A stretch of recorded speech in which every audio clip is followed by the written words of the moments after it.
এই কাজ করার আগে তোর কি একবারও মনে পড়েনি তুই কোন পরিবারের সন্তান? তোর বাবার পরিচয় কি? কি হয়েছে আমাকে তো বলো না, আই খুলে বল না। রাজীব চৌধুরীর ছেলে হয়ে সে রাস্তাঘাটের ছেলেদের মতো প্রেম করে বেড়াচ্ছে। সবাই প্রেম করে, আর আমি করলেই দোষ? আমি কি মানুষ না? আমার কি কোনো ফিলিংস নাই? দেখেছো কত বড় বেয়াদব, দেখেছো? বাবা ও নিপা, আমি ওকে বিয়ে করতে চাই, আর এটাই আমার সিদ্ধান্ত। What stupid!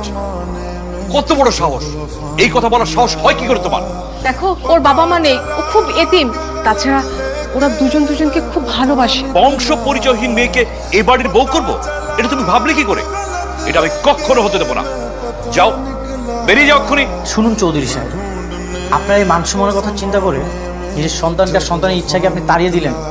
আপনার এই মান সম্মান কাল থেকে কোথায় থাকে সেটা আমিও দেব। রাজীব চৌধুরী চায়ের দোকানে আসেন, গরম গরম চা খেয়ে যান। কি হচ্ছে সব? চা হচ্ছে, চা খাবেন চাচা? চাচা